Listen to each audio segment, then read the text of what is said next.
Good afternoon, good morning, or good evening, wherever you may be around the world, tuning in to Festival Fridays. We are back. Thank you to all of those that logged in exactly on time. But as ever, there are a few people that are a bit late and dragged themselves in. But don't you worry, we haven't started. This is officially the start.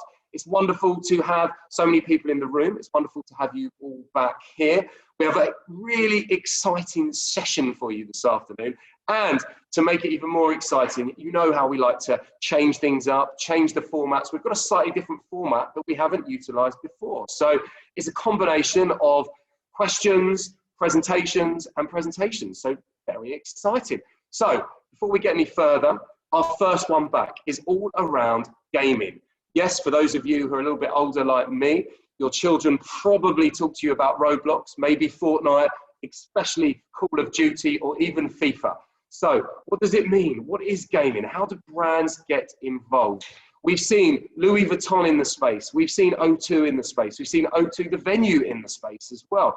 But what does it really mean for brands? How do they get involved in gaming? What do they do and how do they do it? What are the challenges? We have a fantastic couple of speakers. Now, the format is going to be as follows. We are going to have someone talk around gaming, what it is, what it means, and how do brands get involved. And then after that, we're going to have some questions. So make sure you take lots of notes. So midway, we're going to have questions, which is really exciting. Then after that, we're going to have a speaker who is going to take us through a particular case study and actually look at all the challenges they faced and how they surmounted them. So that when you guys go to organize gaming into your campaigns, you know exactly what you need to do and the pitfalls you need to miss. So without further ado, I would like to all of you give a virtual hand clap to our two speakers. Our first speaker is Chris Drake, who is Head of Business Development for OMD Sweden. Chris, welcome to Festival Fridays.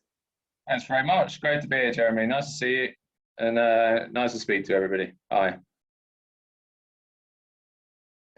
So yeah, I'll jump straight into my material that I wanted to share with you guys today. If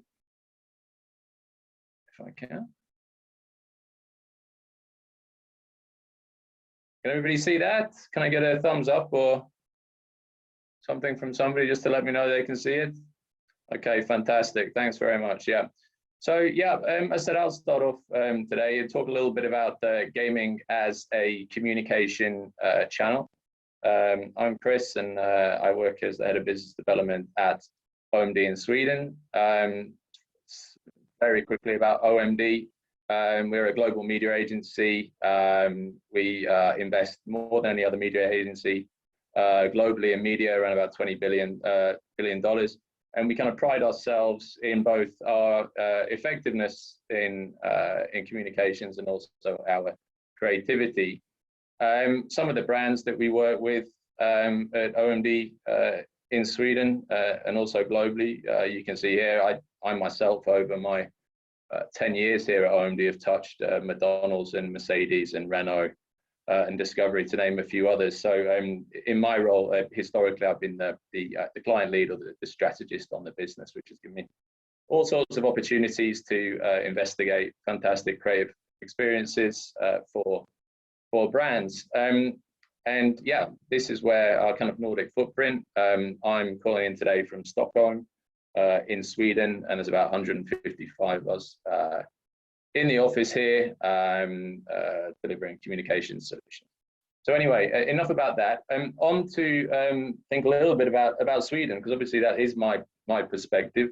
I think it's interesting to think about Sweden as being a little bit of a tech hub in Europe. The sizes of the blocks here represent the market capitalization of unicorns, and I think the interesting point to note here is the fact that Sweden kind of punches a little bit above its weight in terms of tech startups, and that goes back to subsidies for computers back in the 80s and the 90s for students. So that's really kind of developed into a country that's really tech savvy and puts a lot of money and effort into developing interesting startups. And of course, you'll recognize names like Spotify, Skype, Klarna, but also gaming companies like King, who do Candy Crush, and Paradox Interactive. So indeed, if you look at some of the big gaming publishers that currently operate in Sweden, you've got EA Dice, which is one of the publishers for EA. They produce games like Battlefield and Star Wars Battlefront. You've got King, of course, who've done the monumentally successful game Candy Crush. Mojang, who do Minecraft, and Paradox, who do a wealth of different types of games, particularly strategy games. So it's a really interesting space to be working when we're looking at gaming as communications. And I think the interesting point for me was that, you know, I wouldn't have considered myself to be a gamer. I didn't really have a console when I was growing. I didn't play a lot online. And I think for me, coming at this from a communications perspective and communication strategist, I, like probably many of you, became very aware that, you know, 3 years ago, gaming really seemed to kind of come out of the basement and move from being what you might call a subculture and moving into popular culture. And you can kind of trace it down to around about 2017 when Fortnite launched, and you'll of course all recognize the dance moves that you see on the screen here. But it really was kind of a turning point. I mean, 350 million accounts, 4% of the world's population, you know, and making $2 million a day in revenue. It's kind of astounding, actually, and it kind of led to kind of a bit of a changing in terms of the communications or the entertainment landscape, where you see in like Netflix's annual shareholder statement saying that they actually worry about Fortnite more than they worry about HBO, which I think is really telling in terms of how the entertainment itself, industry itself, views gaming.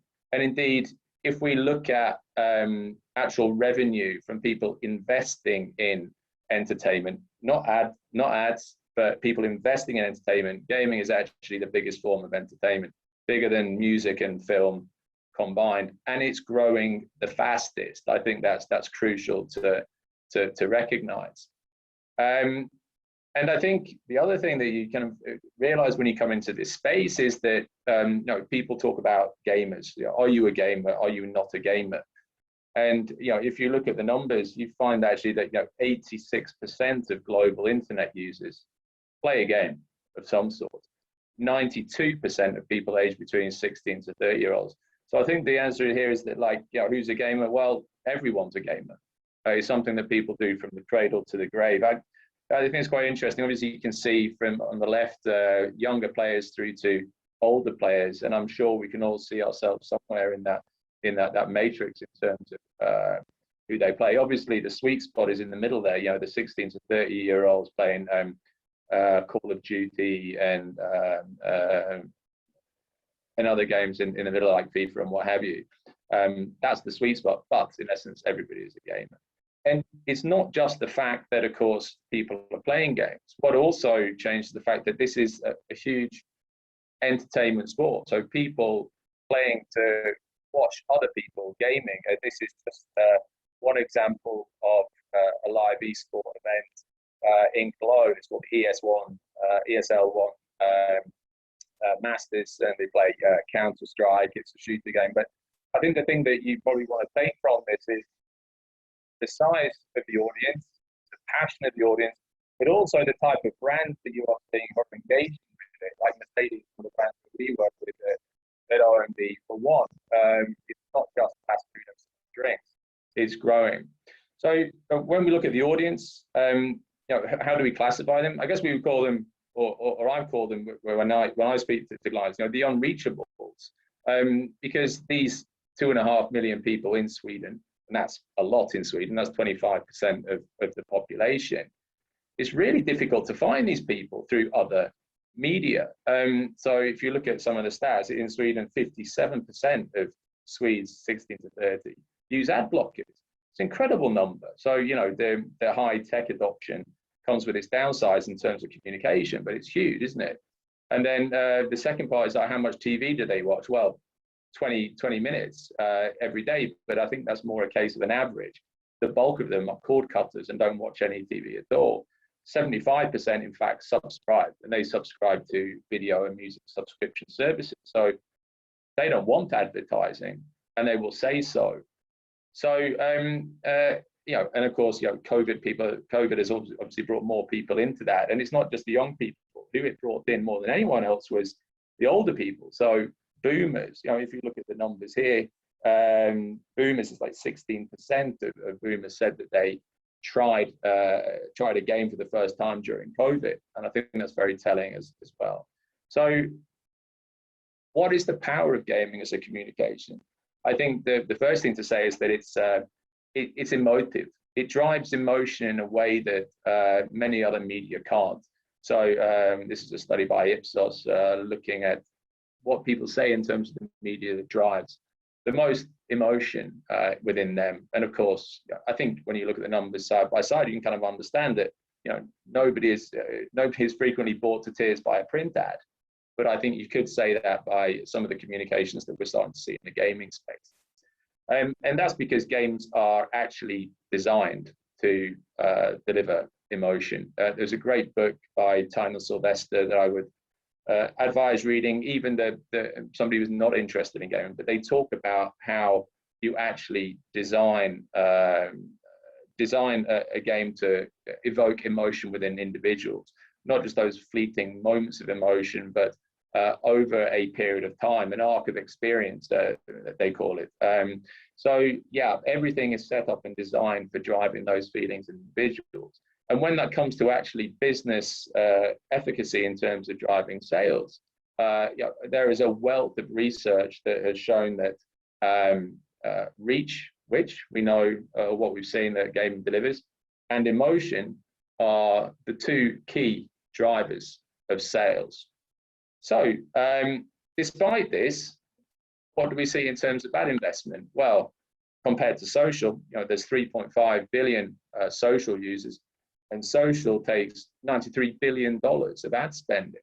But gaming, you know, nearly as many users, 2.5 billion, but only 4.5 billion in terms of ad spending. If you look at that in terms of numbers, gaming versus social, just as an example, 70% of the audience size, but only 5% of the ad investment. Now, anybody can see that that's a massive difference between the two. You'd expect them to be much more correlated. So why is that? One of the things I do besides working at OMD is being a member of the IAB, the gaming committee, and we put out a survey to marketing directors to try to understand why this was.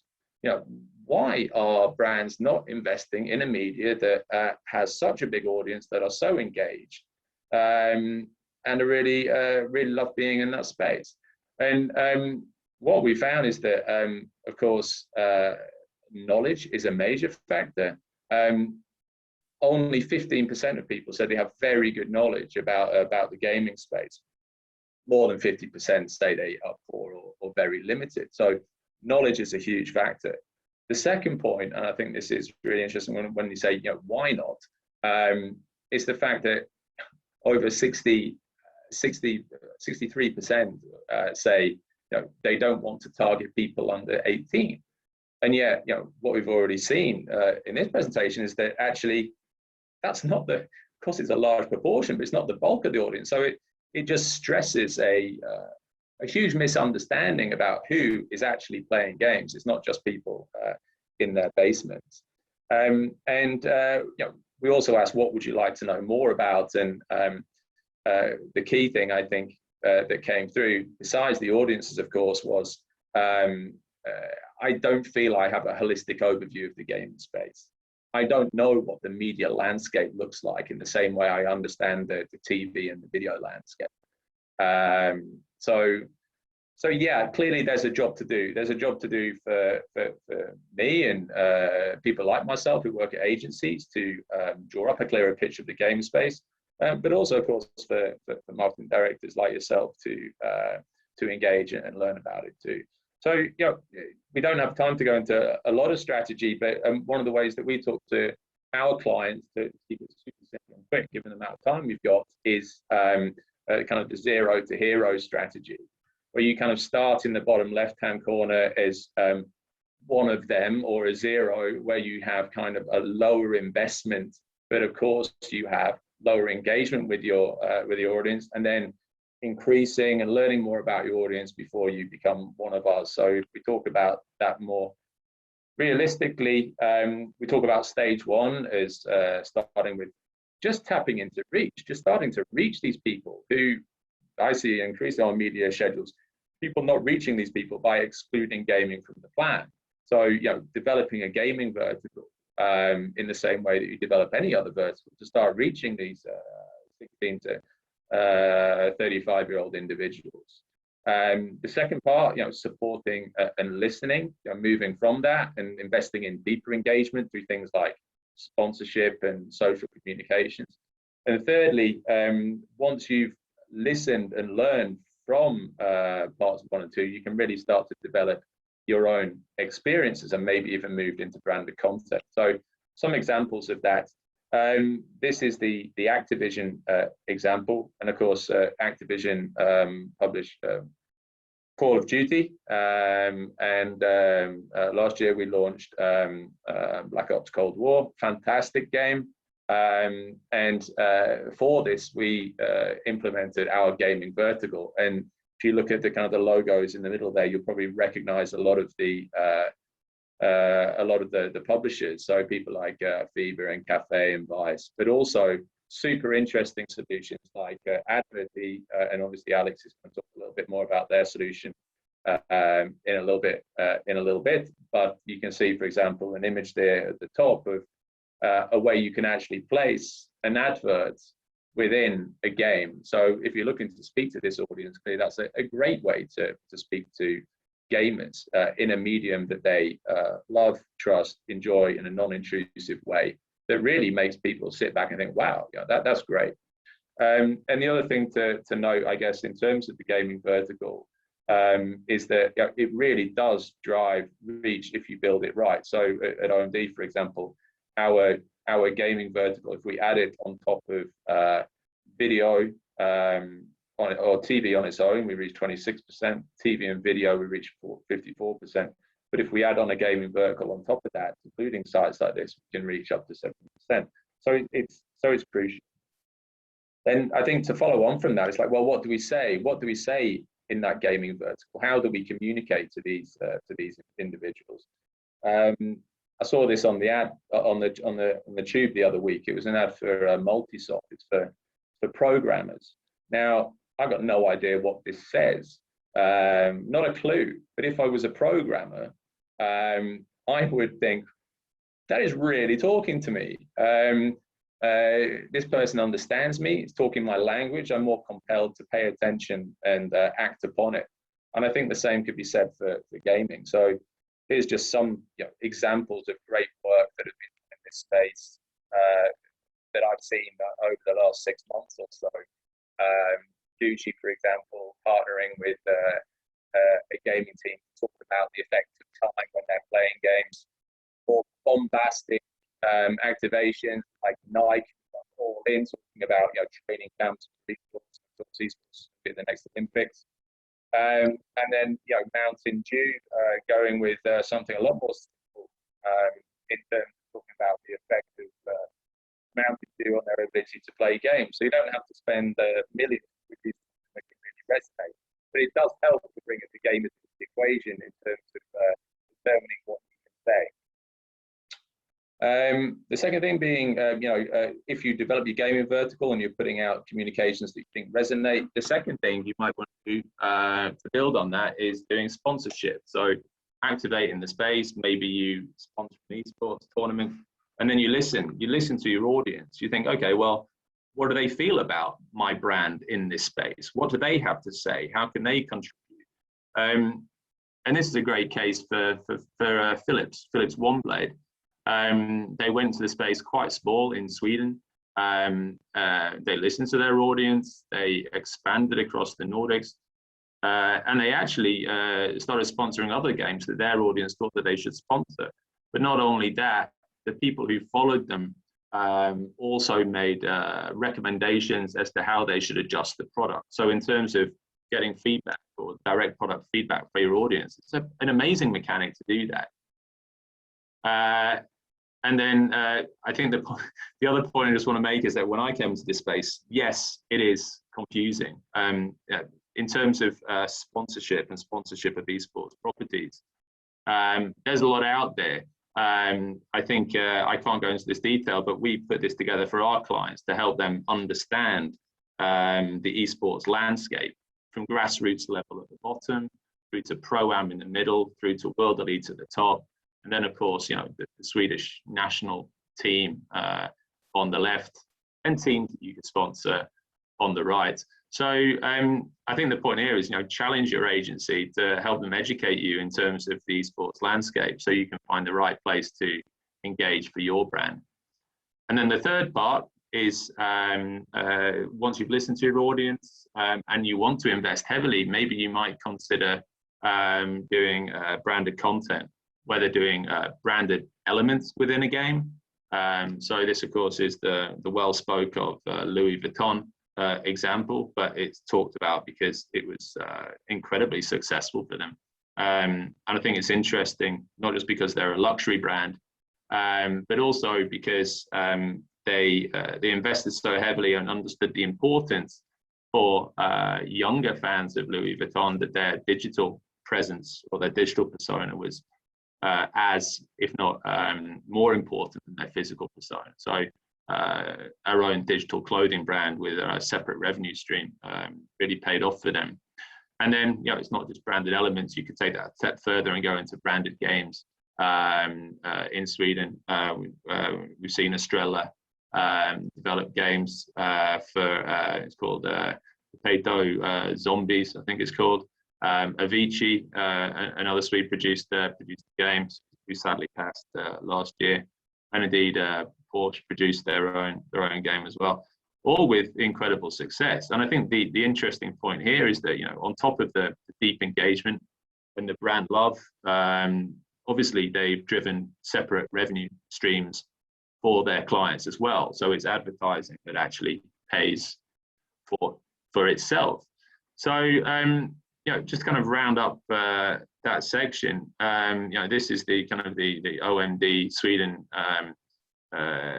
gaming pyramid, and you know, whether you want to start off by just reaching your customers, by communicating to them in gaming through a gaming vertical, I would say, you know, challenge your agency to present the different media owners in that space: video, website, social. In the middle, you've got esports, and then at the top, we got opportunities to actually produce branded content. What am I doing for time? I've got a couple of minutes more. Okay, so that's basically kind of some strategies in terms of how you can get involved in gaming.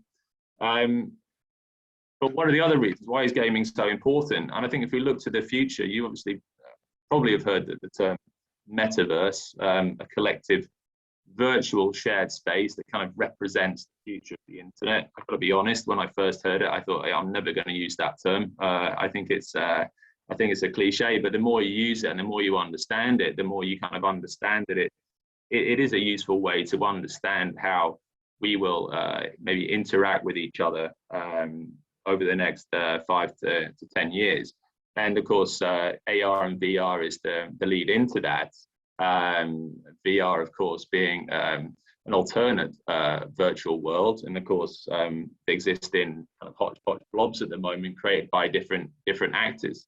But then on the other side, you've got, of course, AR, you know, a digital layer over the top of the world, where you've got a whole different set of actors leading the charge, like Google and Niantic, for example, who had the platform for which Pokemon was built on. But I think the interesting point to say here is that, you know, if you really want to understand what the future of internet is going to look like, it's interesting to look at gaming. I love this phrase from William Gibson. It says, the future is already here, it's just not very evenly distributed. And I think if we want to try to understand the future of the internet, I think looking at gaming, I think is a great way to do that, because this is the one place where the metaverse is really active at the moment. There are places where you can go and interact with people, play, watch, consume, learn, shop, socialize, and indeed interact with each other. And I think you only have to look at, for example, Tencent's investment strategy in this place and understand the games that they've got, the social media platforms that they've acquired to help communication in those spaces, and the e-commerce acquisitions to trade in that space. You can understand that that these guys really grasp the way that the internet is going. So becoming involved in gaming can also really help you understand what the future of the internet is going to be like and turn it to your advantage. So, you know, if you're not in the space at the moment, I would suggest that you go onto Twitch, check out Fortnite, get involved in cloud gaming, go on as a consumer and just see what people are talking about and understand the opportunities. And I would still say, even now, you know, 3 years past gaming really landing on the communications landscape, there is still a place for early mover advantage. Going back to that earlier slide when we talk about the difference between investment and audience, and if you look over time, and these are Swedish brands now, but in the way that, you know, Leo Vegas, they're a Swedish mobile company, betting company, they really grasped mobile early and became market leaders. Candy Crush grabbed social and came out on top in terms of social gaming. Daniel Wellington, a big Swedish watch brand, really dominated games. And I still think there's space for brands to go in and really own gaming and use it to their advantage to grab market share with this critical audience. So takeaways from me, go out and really try and reach the unreachables. I would bet for a lot of brands, you are not speaking to a large proportion of your audience, which you can with gaming. There's a myriad of opportunities. It is messy, and it needs agencies to help brands understand the opportunities in that space and make it clear what the landscape is out there. The third thing is, you know, don't dad dance. You know, find partners that you can work with who can help you to relate to that audience, whether it's an esports team or other gamers. But you know, value and providing value in that space really is rewarded with loyalty and investment. So yeah, the media is the message. Take the early mover advantage and try and get into gaming. Thank you, Chris. That was a fantastic presentation. We're clapping in the office here, and I'm sure everyone else is who are watching from wherever they are on their screens. But that was absolutely brilliant. I mean, I think the key takeouts there are, as well as the ones you've noted, are 2.5 billion people is an audience, and only 5% of ad spend is going towards it, which is absolutely incredible. And I was actually, until you answered it so eloquently, was going to ask about why are people not taking more advantage of it from a brand perspective, and I completely understand the educational part of it. Is there anything you can say to the brands that are watching this today as to how they begin to educate their teams? You know, what could be the first thing they could do? You know, obviously a great tip, go onto Twitch and look as a consumer. Is there anything else in that sense that brands go, wow, now I get it? Because, you know, when they see those numbers, they should without a doubt be investing, right? Well, I think the first thing is when we speak to marketing directors, often they dip their toes in the gaming space, and they will get phone calls from a myriad of different individuals. They'll get a call from a gaming website, they'll get a call from an esports team, but you know, they represent very kind of individually small elements of the gaming space, and that only serves to make them confused and make them feel like they don't understand the space. What's important is that holistic overview, and in order to do that, you know, you've got to map out the landscape. And you know, if you don't have the resource to do it internally, and use an agency. You know, I mean, like us at OMD, as I said, we've mapped out the ecosystem, so we know the options and the entry points for every budget. But yeah, you know, you've got to invest time, and even if you're not a gamer yourself, and as I said at the beginning, I wasn't. I think it's the attraction of it as a communication channel that pulled me in, and it should pull any marketer looking to speak to a 16 to 40-year-old audience. Brilliant, Chris. And the good news is we have had quite a few questions come in as well, which is even more exciting from the audience. So, we have one here, which is someone has asked, it's good to see examples of brands getting it right in your presentation, but is there one that stands out for you? If so, what sets them apart from the rest of the brands that are working in this space currently? Tricky one, don't want to upset clients in this one. I mean, I don't know. I mean, I could talk about. I mean, one of the brands that I work with is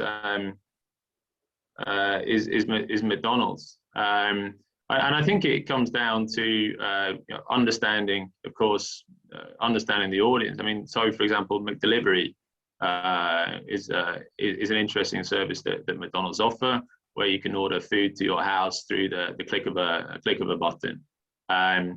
And of course, when you think about the audience for McDonald's, it's absolutely spot on. But I think if you also understand that for gamers, you know, to get up and cook a meal in the middle of an incredibly important match is not really on the card. So if you're able to meet that moment with the right solution and understanding it, I mean, I think that for me was a fantastic solution to partner up with delivering delivery to gamers through various esports platforms. It addresses a need and facilitates the type of solution that they say that they want. So that's one of my more recent favorites, I would say. Oh, great, love that, great answer as well. And then someone else has asked, how close is the in-play marketing format to breaking out worldwide? I think that's a question for Alex Ginn, actually. Fine. Well, we will save that for Alex for after. I like that one. Okay, hold tight, Alex. I'll remember that one. And from your experience, Chris, are there any games you've seen out there that are kind of untapped real estate in terms of brands not really doing anything with those games? Is there a game that you've come across that you think that is ideal for one of my clients? I mean, every country is different. In Sweden, it's all about Counter-Strike. It's which is a shooter game, player versus player. It's massively popular, and it's quite interesting that on top of the game you have kind of overlays that allow people to communicate with each other and improve their experience. I think still we're kind of finding with some brands. So for example, that would be a perfect opportunity for like electronics brands to do like drops of tokens or vouchers for electronic goods directly into the game, so that they can pick them up and redeem them. But I also am a strong believer in that it's not just about adapting to existing games. I think a hugely untapped space is the branded game development. I mean, especially in Sweden, there are publishers that are really open to producing branded games, and of course that's not the case everywhere. But I think in Sweden their eyes are a little bit more open to the opportunities and understand that to be an engaging game, it doesn't have to be kind of a cheesy brand onslaught. It can be done extremely tastefully and extremely well. So you know, I would love to see I don't know, something like Vattenfall, which is a big energy provider, you know, helping producing a game where people help to save the environment, or something stupid like Abersill, which is Swedish herring, you know, having a game where a herring can swim back to its roots in the middle of the Atlantic. It's just, I think if you think about your brand and think about the roots of your brand and think about how that could be turned into an enjoyable experience, you've got the seeds potentially of a great game. And as I said before, I think the opportunity with that is that a game like that, if you put enough time and effort into it, can pay for itself. So yeah. Great, I love that. Look, you've given two key ideas for two brands there and how they interact with gaming. I love that. We have a few more questions, but what I'm going to do is save a couple of them, A, for Alex, and B, for the end, so that we can get Alex on board. But that's a brilliant start. Thank you for that, Chris. And I'm sure people have rapidly been taking notes and are desperate for a copy of your presentation because it's excellent. So, ladies and gentlemen, and everyone else out there, this is onto our second part of the session, and it's going to be equally as good. We've got someone who is going to take us through their experience of using marketing and gaming together with Activision's Call of Duty, which is very exciting. So let's welcome to the stage Alex Ginn, who is Director of Sales for Adverty. Welcome, Alex. Hi, Jeremy. Thanks for having me. How you doing? No problem at all. Good to have you as well. I will leave you to entertain the masses, as they say. Good luck. Great. Thanks very much. Brilliant stuff. Just wanted to say massive thank you to Chris as well. I think he's done an incredible job. Hopefully everyone's found it really, really educational, and some of the dots that you may have not had connected before with gaming has kind of been connected for you now. I'm just going to see if I can control the screen. There we go. So I'm going to talk to you a bit about Adverty, what we do. As you can kind of tell, you've got the background behind me here at the ads in the bus stop, but also what we did together with Chris at OMD Sweden to help them promote the release of Black Ops Call of Duty Cold War. But I'm also going to talk to you a little bit about the wider image of gaming as well. I know Chris has done a fantastic job of talking about gaming as a communication channel, and I'm going to add some extra bits onto that as well for you. So, I mean, this slide is kind of perfectly fitted after Chris's talk. I mean, if you currently don't have a media strategy for gaming, I think after today you'll definitely be thinking, I need one. It's definitely something we need to be considering, and I think the reason for that is just the pure size of the gaming market and how easy it is to access gamers these days. I mean, a lot of people on this call, I think, and I wouldn't fault you for thinking this, you know, obviously times have changed massively very quickly within the gaming market, but a lot of people will think that stereotypically gaming is done on a Nintendo, a PlayStation, or a PC, an Xbox, that sort of thing, and you wouldn't really consider mobile gaming as potentially premium enough or seen as an actual preferred platform for gaming. But if you consider the fact that almost everyone out there in the world now has a smartphone in their pocket, the ease of reaching these people, you can classify them as a gamer or not. It's totally up to you. But at the end of the day, as Chris said, nearly 86% of people globally have played a game on the internet before. So it's really, really great method to reach a huge audience very, very easily. And at Adverty, we focus predominantly on the mobile side of gaming. And that just comes down to the fact that, as I mentioned a second ago, it's incredibly easy to reach a much larger audience. The other great thing about it as well is retention in gaming on mobile is a huge focus for publishers. So if you compare the way that someone might play a game on a PC or on a console, normally there's a lot of hype around the game. Let's take, for example, Cyberpunk 2077, which came out last year and didn't do that great. There was a huge amount of hype, loads of people bought it. It didn't go down, the game wasn't really perfectly finished, and kind of everyone stopped playing it maybe 2 or 3 months after. But with mobile gaming, the game publishers have daily login bonuses, weekly events, in-game giveaways, things that keep you coming back into the game, making you play extra levels or things like that, or new things to customize and upgrade. So it keeps the playability really, really high. And that's a massive thing for mobile. It makes it way easier when we are, if I'm speaking with Chris around campaigns for the future, we're able to give a pretty accurate idea of what that audience size is going to look like 6 months down the line, rather than comparing it to something like a PC or console game, which can fluctuate massively. But that's the gaming market as it is. But what we're looking at gamers, I think this is kind of going to be a big wake-up call to some people. I mean, when I started deep diving into gaming, I've been a gamer for my whole life, but when I managed to move into this space, I was quite shocked at just how versatile and how different the audiences were per platform. I think one of the things that we always think about when we're told the term gamer, or we're talking about gaming, is people will automatically think of teenagers sitting in their bedroom covered in Doritos crumbs, drinking Mountain Dew, and not coming downstairs for dinner. Those people do exist. I mean, I was one of them many years ago. However, that's really not who is consuming video games at mass level are now. If you take a look at the slide here, the graph on the left-hand side, if you look at mobile, the female market really does absolutely dominate the mobile space. And that's a lot of that is down to casual gaming. So things like Candy Crush, Hotel Hideaway, for example. These are the sorts of games that we'll see a huge amount of female audiences playing, and this is normally just for like a bit of relaxation, a bit of downtime.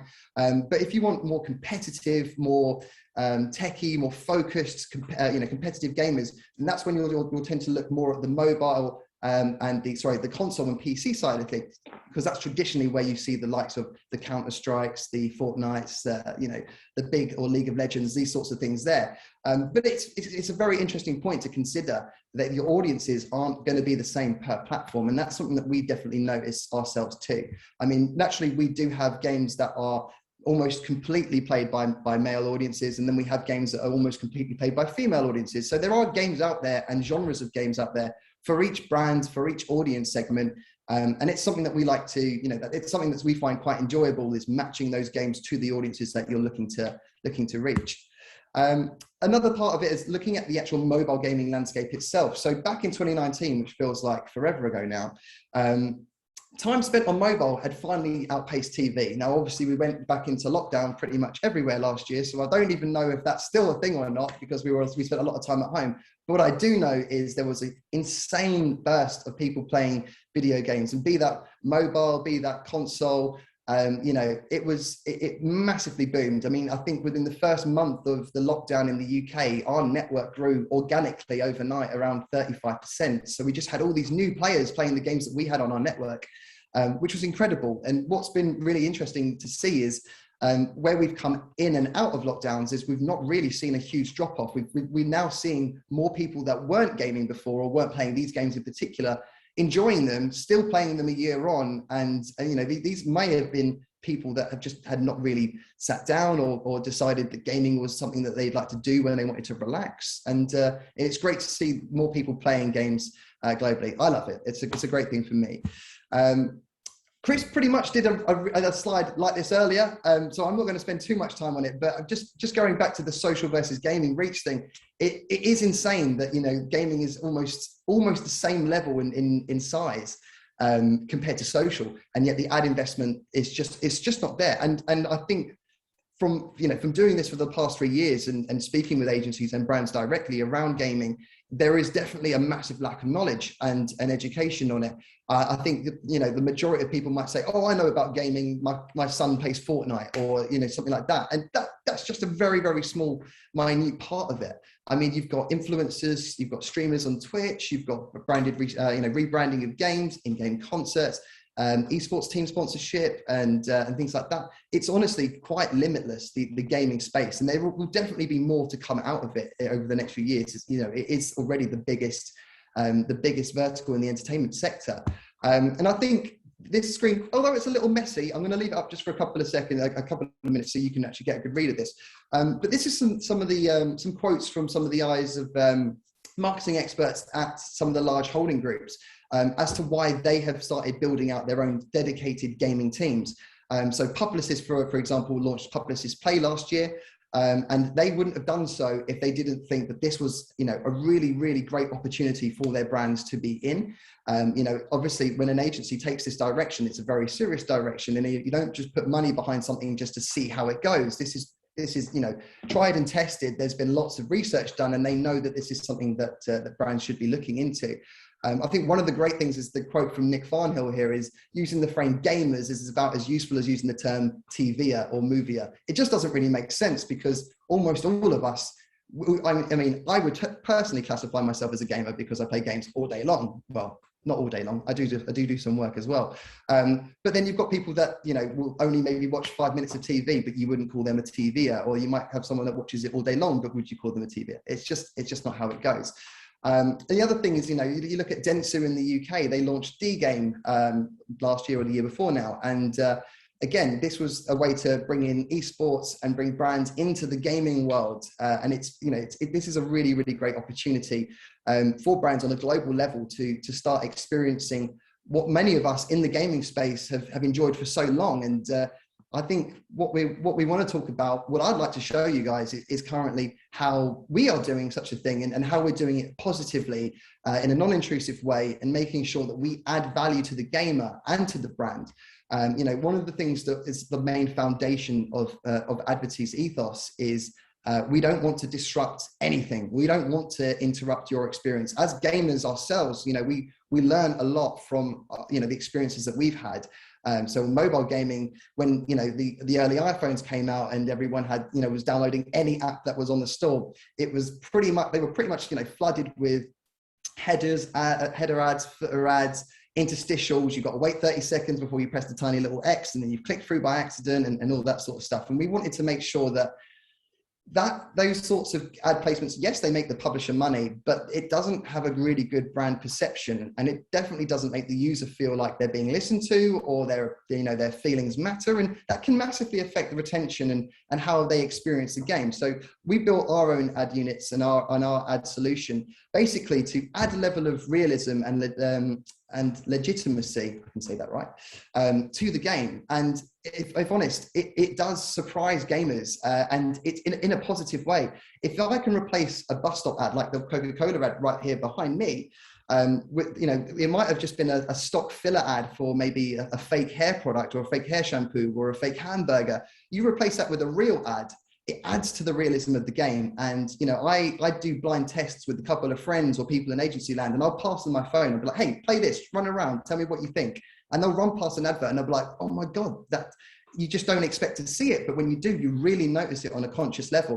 Obviously, you don't want to be doing that too much. If you're doing a shooting game, you don't want it to be right in your face the whole time. And that's why we're trying our best to be careful with it. Just going back to the last slide here. So we've got the performance side of things and we've got the branding side of things. And what we started off with is the in-play branding side of things. I think there's a little button on the screen now. I'm not sure if Chris can see that or not, but I'm hoping that doesn't obscure too much of the screen. So we started off with the seamless in-play ad unit. So as you can see, it mirrors real life out of home ad units. And that's probably the most native you can possibly get within the gaming space. You don't want it to interfere with the user's activities, especially if you're shooting at someone. You don't want to stop and be like, oh, that's cool. What's that offer? And how do I get it? Or where do I need to go to get that? It's got to be, you know, big, bright logos, big products, easy to absorb in a short period of time. And that's we're really, really pleased with how our ad units work. And then the newest thing that we've added, and this is mainly due to what we were hearing from brands and agencies as a request during the lockdowns last year, back in 2020, was this looks really exciting, but I want to be able to measure clicks. I want to see people landing on my website. You know, last year especially, there was a huge amount of risk. You know, brands needed ROI. Advertising took a massive hit last year due to the fact that brands didn't know if they would claim their money back because shops were closed, all of that sort of stuff. So we created the in-menu unit, which basically allows a user to stay within the game, but to click an ad unit, maybe when they paused it, to change their weapon, their outfit, their vehicle, something like that. Or once they complete a level, they'll have the option to click on an ad. Maybe it could be rewarded, so you can incentivize a click or not. It's totally up to you. And then what will happen is once that's clicked, it will feed through to a full page HTML5 embedded browser, and you can do pretty much what you want in there. You can link to a YouTube video, you can link to to an e-commerce website, a landing page, whatever you want to do, it's there for you to do. And it keeps the player in the game. So once they've finished browsing your website or watching the video, whatever it is you've done, they're then still back in the game and it doesn't interrupt their experience, which is really, really good. And we were able to measure, how many people have clicked through, how long they spent on that page, these sorts of traditional KPIs that lots of brands are used to. I mean, one of the things that brands have asked us about quite a lot in the gaming space is, I want to know that people have seen my advert, and I want to know that, if I put a poster on this wall, it's going to be seen. And that's something that we learned a lot from, and we have done a lot of work with our publishers to make sure all of our ads are viewable. But also something I'm going to touch on in a minute is our patented technology. Now, one of the things I wanted to show you very quickly is how the in-menu ad literally works. So you pause the game, it pops up. This is just one of our demo ad units that we show to game publishers when we're getting them excited about what our SDK and what our technology can offer them in terms of boosting revenue for those guys, but also doing it in a way that doesn't affect the brand's perception or for the user and things like that. But here's another good example that we did for Zalando back in Sweden. So this is one of our World Hockey Manager games. The game goes to halftime or period 2. The in-menu ad unit drops down. You're able to then browse the Zalando webpage during the game. So the gameplay has paused. You don't have to worry about missing anything or anything like that. You can literally choose the size of the shirt you want to buy. You can purchase that item, go all the way through it, and then you can literally return back to the game if it wants to do so shortly. There we go. And the ads reappear, then the gameplay kicks back off again. So that's literally how some of our ad units are now working. And I think that's something that people, if brands aren't able to see what's possible in this space, it's a lot harder for them to get their head around what can be done. And I think that's one of the things that we're realizing quite a lot in this space is visuals definitely help you to understand what can be done and how ads can look. I do apologize for the quality of those videos. Unfortunately, my screen recorder doesn't do it as best as it possibly could. But hopefully these ad units, these examples will give you a much better idea of how campaigns look. So we're getting into the Activision campaign that I think was one of the first campaigns we worked on with OMD Sweden. So Activision last year were bringing out Black Ops Cold War in November. And they wanted to make the most of the fact that they knew there'd been a huge boom in people playing mobile games, maybe for the first time or getting into gaming for the first time due to the global lockdowns. So this was a really good opportunity for them to say, you know, if these people are enjoying shooting games on mobile, they haven't, you know, previously played our games, or maybe they're a lapsed player, they haven't played the most recent Call of Duties, this is a really good opportunity to get them back into our game. So our mission for them was to inform, first of all, 18 plus players, because as you can tell, the Call of Duty games are 18 plus or mature rated for the American audiences. So we needed to make sure we were safely reaching only 18 plus players, which we were able to do so.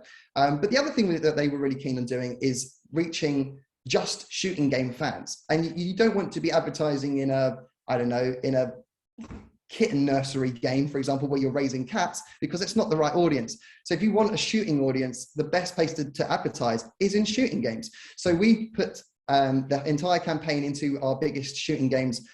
This one in particular is called Critical Ops, which is very, very similar, I suppose, to Counter-Strike in the sense that it's kind of like, you know, it's counter-terrorists versus terrorists, if you like, that sort of thing. You've got to protect the town or defuse a bomb, that sort of thing. And it's very competitive. It was a few years back the #1 mobile esports shooting game of the year. So we knew that this was a really, really great opportunity for Call of Duty to reach the target audience exactly as they needed to. And so what we did is we swapped out the different creatives. We had a lot of capping in place to make sure that we didn't hound the same player too often. But one of the best things about it was we were able to guarantee and actually prove that that Activision only paid for viewed impressions. Now, this is something that I think is crucial, especially for those that are new to gaming or nervous around getting into gaming, is thinking, yeah, but how do I know if they've seen my ad? You know, I might have put my ad on a bus stop or on a billboard or on a poster in a game, but how do I know for sure that that ad was seen clearly? So we're really lucky. Adverty has a double patented technology, and that's called the brain impression, which I'll get onto in a sec. Basically, the brain impression basically will allow us to measure whether an ad has been seen or not. So there's a wall just behind this ad here. If you were to run around this corner very quickly and only catch maybe a very short bit of the advert for less than a second, the brain impression goes, nope, not happy, not billing for that impression, that is a free impression. However, if I was to come around the corner and I was confronted with someone maybe down the road that I was thinking, do I shoot, do I hide, what do I do? But the ad is in place for quite a good period of time, as long as the lighting is correct, as long as the angle of the ad is correct, and enough of the ad is in view for at least a second. We go off IAB standards currently using our own tech. Then the brain impression goes, yeah, I'm happy with that. I will bill for that impression. So basically, we remove all risk from the campaigns that you run with Adverty.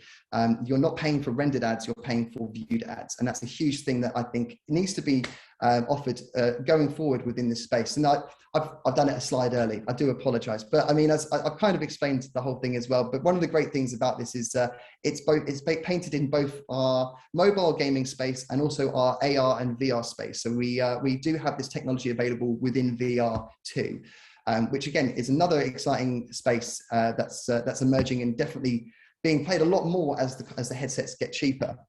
Now, what do gamers think about in-play ads? This is key. This is crucial because, you know, when we're speaking to, well, two things actually. When we're speaking to brands and agencies around why gaming should exist as a channel and why brands, why the users like it, is it's the fact that it doesn't interrupt your experience. You know, unlike if you want to watch maybe a 15-second clip on YouTube, you might have to watch 2 30-second adverts just to watch that clip, and that can cause negative brand perception.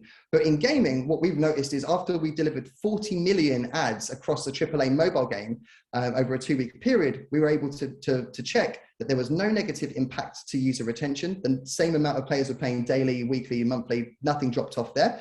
The daily new users was not affected. App Store reviews, which we thoroughly checked the App Stores every single day and after the period had finished as well, just to see if there'd been any negative feedback, nothing at all. So we were really pleased because that means that A, we're doing our job right and our business model works, and B, it means that this is something that we can continue to do on a grander, wider scale and bring in more games to reach even more gamers globally. But don't just take it from me that this works. We have done brand uplift studies previously. And here's one we did with Dentsu Data Labs earlier last year, back in February 2020. One of the key, I think the key takeaway here is just how well the ads were recalled. So nearly 85% of our focus group were aware of the ads that were shown in the videos where people were running around playing our games. And then on top of that, almost 80% were able to recall the 3 brands that we had in those video clips. So we're really, really, really impressed with that. But also the preferred ad environment. I mean, obviously we're all aware that advertising on websites can sometimes be quite voluminous, and there's a lot to take in. There might be skyscrapers and billboards and a lot going on. But so I think that might be the reason as to why we had such a great response to the in-play side of things, because it doesn't interrupt your experience. You can choose whether or not you're going to notice it on a conscious level. And I think that's one of the great things about it. Plus also going back to Chris's point earlier about how you reach the unreachables, you can't ad block this. So it's a really good way of reaching those Gen Zs and millennials that are quite savvy and, you know, don't want to be seeing ads. It can't be blocked during the in-game experience. So it's a really good solution there. The other things that can be done in gaming, and I think Chris also touched upon this too, was the exciting side of things when it comes to like in-game rebranding. And this could be very similar to the likes of Louis Vuitton in League of Legends, or Gucci doing a 12-month partnership with Tennis Clash. So the stadium looks like Gucci branded you know, items, and the outfits that the tennis players wear is all Gucci.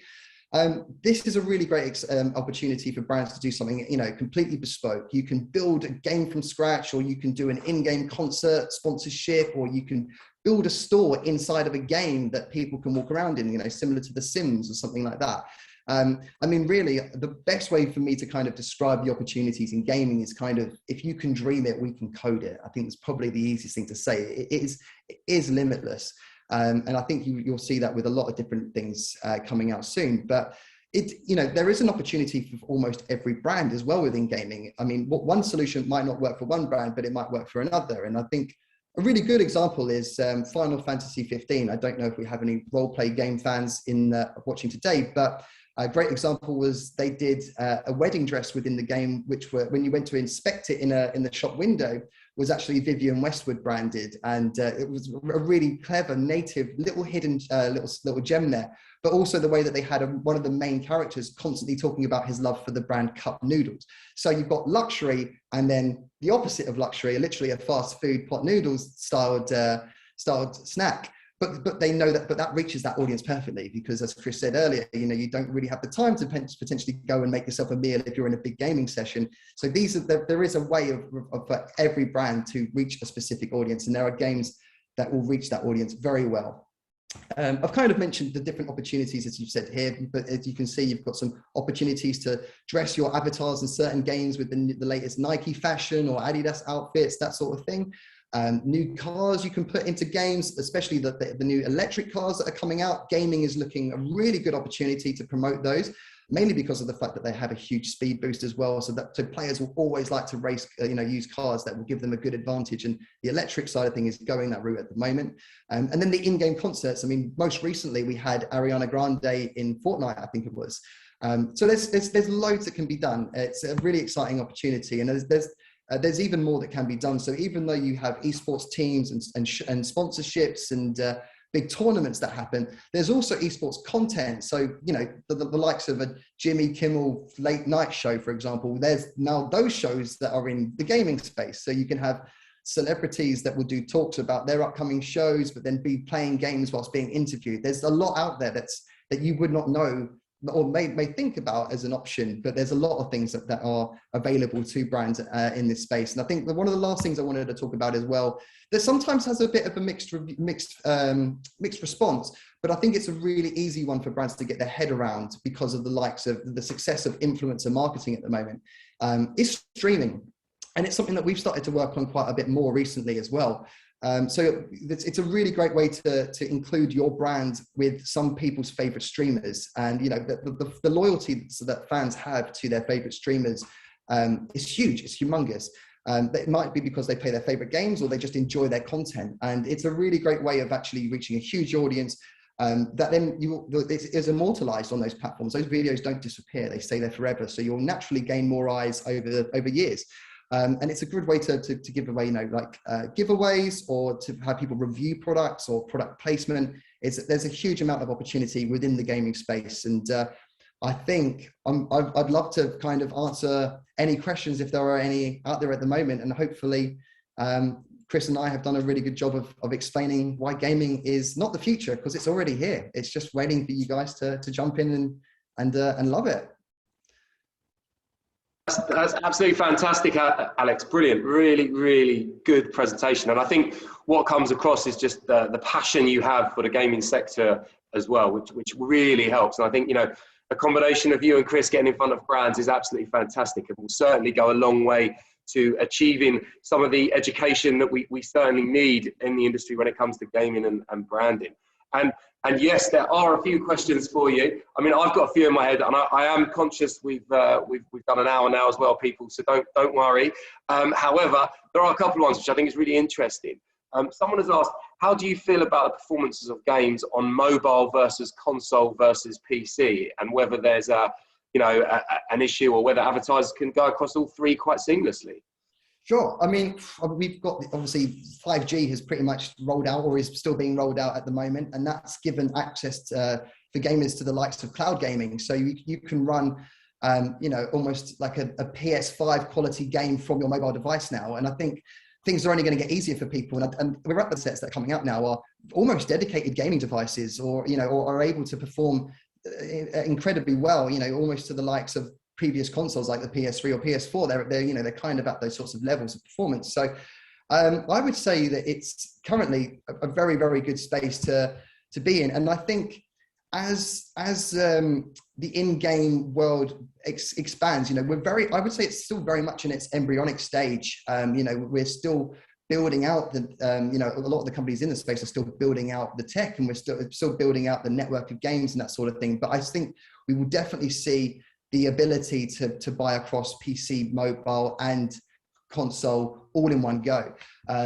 It all just depends on what you're looking to, who you're trying to reach is the main thing at the end of the day. And I think PC, console, and mobile all serve a different purpose. They all have a different audience that will match some brands and not others. So it's definitely something to look into further, for sure. No, great answer as well. I mean, that's the dream, isn't it, to be able to do it seamlessly across there. Yeah. And a very interesting question, actually. Someone's asked about, is the gaming industry more focused on advertising and exposure rather than its sole purpose of entertaining the masses? Now, I would kind of almost put that on its head, because I think actually you've got the harder job of trying to get the gaming world to get advertising within it, which doesn't interrupt the gaming play and the entertainment level, right? Or yeah. I may be wrong. No, you're absolutely right. If honest, gaming companies traditionally, when I was, I've been doing this for nearly 3.5 years now, and when I've been speaking with other game publishers at the likes of E3 and LA, that they're like, oh God, no, we don't want that. We want to stay away from that. You know, we don't want it to affect our games. But then you've got those that realize it's not going to affect their games. They're not there all about the money. Publishers will pick and choose depending on the location. I mean, for example, in-game advertising would not work in World of Warcraft because it's just not the right environment. You know, it's medieval style. You wouldn't want to see a PepsiCo advert on a billboard in a Renaissance style town. You've got to be very careful with what you do. But I would say the mobile gaming industry, of course, all of the games that you will be playing these days are almost always free to play. And for you to enjoy that on a free to play basis, there is some give and take. So you will know that you're going to have to accept some advertising there. But I would not say that the gaming industry is focused on advertising as a whole. Definitely not. Brilliant. Thank you, Alex. And look, we could continue for hours and hours because we've got a few more questions. I was going to ask, and Chris, come on back in and say hello again. Good. There you are, Chris. I was just going to say one of the questions we've got, and I've been sent it a few messages as well on LinkedIn. Are you able to share your presentations? Is number one. And if you are, we're most happy to share them as well via our platforms as well. And what we'll do, we have made a recording of this session for everyone. There's a few people that have asked, and we will definitely put that onto the Festival Media YouTube channel, and we'll send it out to everyone who registered, everyone who obviously attended, and we'll speak to Alex and Chris about getting the presentations and adding those as well for everyone. But I mean, what a fantastic session. I mean, every brand that is watching this, everyone who's been tuned in should 100% now understand and realize the opportunities that lie within the gaming sector, and you know, beyond the gaming sector, in the esports sector as well. Like you say, Alex, and I love that, it's not the future, it's the now, and it is the future. And you're absolutely right. With only 5%, Chris, from your slide of ad spend going there at this present moment, the opportunities are literally endless. But you guys have been absolutely fantastic. It's one of our best Festival Fridays so far, I think. So I'm sure the rest of the audience watching virtually will join me in giving you a huge virtual round of applause. I'll give you a real one as well. It's been absolutely fantastic. If anyone wants to get in touch with Chris and Alex and ask them questions personally, please just message us. You've got our email addresses, and you also know where we are LinkedIn-wise. We would love to hear more, and I'm sure the guys would as well. It's a great subject to talk about, and one that will continue to roll as we become more educated in the industry. But thank you very much. Thank you, Chris and Alex. Thank you for everyone for tuning in. What a session. I feel we could have gone on for another hour, but thank you very much. I know you've all got Fridays to get on with. Thank you very much. Goodbye, everyone. Thank you, everybody. Have a great weekend. Thank you. Bye.